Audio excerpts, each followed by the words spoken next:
Quoi? C'est pour moi. Mais bien sûr, puisque c'est déjà dans tes mains, pour qui d'autre ce serait? Tu es trop gentil. Ah là là, tu devrais aller faire un câlin à mon père. C'est lui qui a payé. Il voulait te le acheter et je n'ai même pas pu l'en empêcher. Oncle, Merci beaucoup. Mais tu n'as pas besoin de me remercier. Si aujourd'hui Yin ne m'avait pas traîné là-bas, j'aurais vraiment eu du mal à comprendre la différence entre les bons et les mauvais téléphones. Je pense que c'est un bon téléphone parce qu'il ne se cassera pas lorsqu'on le laisse tomber et qu'il peut l'appeler quelqu'un. Yin ne le dira pas. Tu devrais acheter un meilleur appareil à lui, avec toutes les fonctionnalités. Oncle, ne t'en fais pas pour lui. Il parle n'importe quoi. Tu profites de l'aubaine et en plus tu joues les innocents, hein? Toi alors, qu'utilises-tu? Je n'ai pas besoin de téléphone. Je n'ai personne à contacter. Si je avais un téléphone, c'était aussi une perte. Tu peux me joindre. Arrête ça. Si tu veux être tout le temps autour de moi, je n'ai pas besoin d'un téléphone non plus. Si on en parle comme ça. Je n'ai non plus personne à contacter. Alors je vais aussi Ne l'abandonner. pas. J'espérais que ce téléphone pourrait distraire un peu ton attention. Alors, est-ce que tu dois détester ce téléphone à mort? ce téléphone à mort?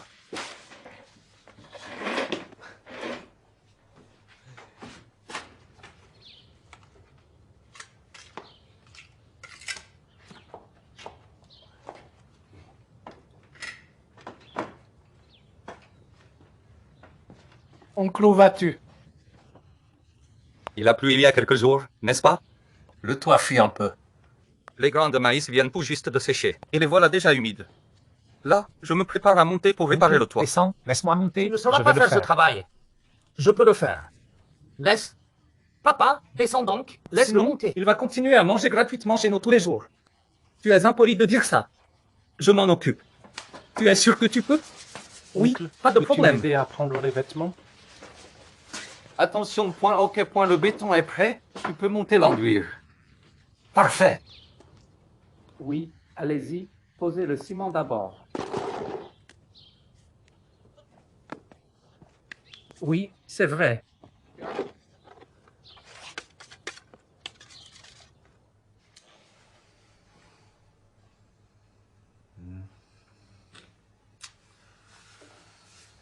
Pourquoi ton père ne démarre-t-il pas une entreprise avec Tanzu? Pourquoi vouloir ouvrir un magasin en partenariat avec Tanzu? Réfléchis, Grec. C'est une corne dorée. Ne pas facturer le loyer d'électricité. Pas encore besoin de payer des impôts. Puis le gouvernement soutient C'est une également. affaire purement rentable. Madame, on ne peut pas tout gérer seul. L'oncle va là-bas pour aider. Cela revient à dire que c'est comme s'ils avaient deux magasins. N'est-ce pas bien mieux que le maigre salaire de mon oncle? Tu penses bien. Mon père. Il n'aimerait certainement pas y aller. Pourquoi?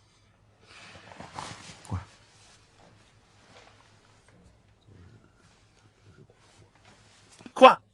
Tu dis madame ou n'est pas? Veuf. La tante, elle a un mari. Il travaille en dehors de la ville. Tu veux dire qu'ils ont peur des commérages? Je pense toujours que la tante ou non à mon père. Je pense qu'elle et son mari sont séparés depuis longtemps. Pensez grec. Elle est venue vivre ici pendant des années. Son mari ne revient jamais pendant les fêtes. Est-ce normal? Tu n'entends pas ce que je dis ou quoi? Tu as dit que madame n'était pas veuve, non? Oui. Mais mon père nie toujours cela. Je pense qu'il est comme un miroir dans son cœur. Ça ne te fait rien que ton père soit aussi proche d'une autre femme? Non.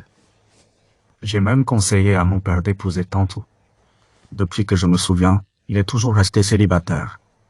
On ne peut pas le laisser vivre comme ça pour le reste de sa vie, n'est-ce pas? As-tu jamais pensé à faire en sorte que tes parents se remarient? Jamais. Je préférerais qu'il épouse Tantou. Je ne veux pas voir mon père souffrir non plus. En fait, mon père ne s'associe pas avec Tantou pour ouvrir un magasin. Ce n'est pas entièrement parce que j'ai peur que les gens bavardent. Réfléchis, Grec, cette boutique appartient à Tantou. Mon père, il ne peut vraiment pas se résoudre à aller se faire botter les fesses. Nous sommes tous des hommes. Nous pouvons tous comprendre. Si c'était une autre femme, peut-être qu'il y aurait encore de l'espoir. Tanzao. C'est impossible. Également. Les gens à la porte, soyez prudents. Le directeur du factory vous a demandé d'aller voir un peu quelque chose. Allez-y rapidement. Bien sûr, bien sûr.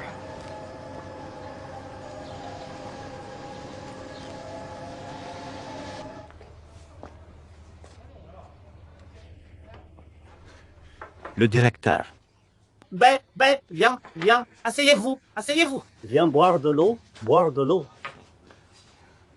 Mais notre usine a décidé de mettre fin à ton contrat. Asseyez-vous, parlons-en. Le directeur. Tu sais bien que mon fils vient d'entrer au lycée. C'est le moment où il en a besoin d'argent. Je m'occupe encore de ma mère âgée à la maison. Chaque mois, il doit aller à l'hôpital pour des médicaments. Sinon, un ouvrier de plus de 10 ans comme vous, je ne voudrais pas le laisser partir. Alors, pourquoi m'avez-vous licencié? Ne faites-vous pas tout pour nous enfermer dans une impasse? Écoutez ce que vous dites. Comment pouvons-nous être mis dans une impasse? Ils n'ont pas appelé du côté là-bas. Duquel? Vous n'avez vraiment rien reçu de leur part.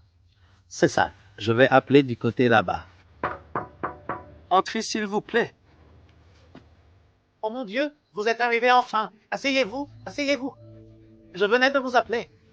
Pas besoin d'appeler maintenant. Je suis venu moi-même. Oh, voici Monsieur Bay. C'est la personne que vous cherchez. C'est celle que vous recherchez. Oh, bonjour Monsieur Bay. Bienvenue. J'ai des poussières sur mes mains. dire ça. Barry. Voici le directeur du service humain de l'entreprise Tang Jicol Equipment Company. Il s'appelle Miao. À partir de maintenant, appelez le manager Miao. D'accord, laissez-nous discuter un moment. Je dois sortir faire quelques affaires. Très bien, allez-y, faites ce que vous devez faire. Monsieur Bay est comme ça. Notre entreprise souhaite vous recruter en tant qu'ingénieur dans notre département technique. Le salaire net par mois est de 200 000. Chaque mois, il y a aussi un voyage sponsorisé et une allocation logement de 5 cents. Encore des frais de repas et des transportations de 200 chacun. Une journée de travail de 8 heures. Les fêtes et les week-ends sont inclus. Manager Miao. Votre entreprise imprime de la fausse monnaie, n'est-ce pas? Monsieur Bay, vous êtes vraiment drôle. Ce n'est pas moi qui suis drôle. Votre entreprise est vraiment peu fiable avec ces conditions. Eh bien, Monsieur Bay. Un bail. Voici ma carte de visite. Tenez. Ça fait une dizaine d'années que tu travailles aussi pour cette usine. Tu connais bien les affaires commerciales de cette entreprise. Plus de la moitié des pièces de notre entreprise sont produites par votre usine. Et en plus, je connais votre directeur. Tu ne me crois toujours pas? Le principal, c'est que je n'ai aucune connaissance en ce domaine technologique. Ne vous inquiétez pas là-dessus. Il y aura quelqu'un pour vous guider à l'époque. Alors, pourquoi ne pas simplement trouver un ingénieur? C'est tellement pratique. Si tu es encore indécis, viens avec moi dans notre entreprise et jette un œil à ce studio. Nous avons tout préparé pour toi. Toi.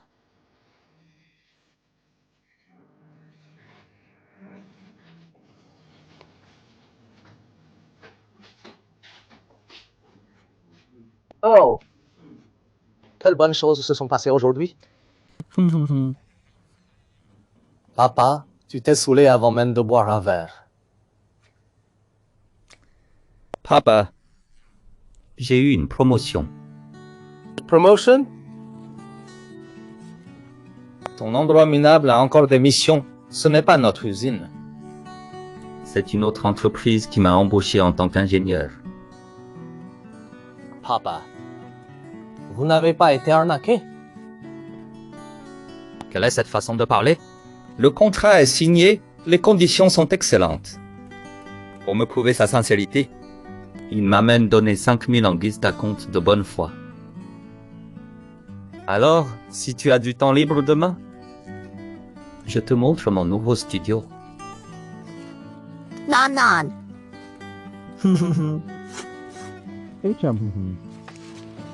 Guaï, viens ici. Quoi? Ce truc avec mon père, c'est toi qui l'as fait. Le truc de ton père, c'était ça? Ne me fais pas croire que tu es inoffensif.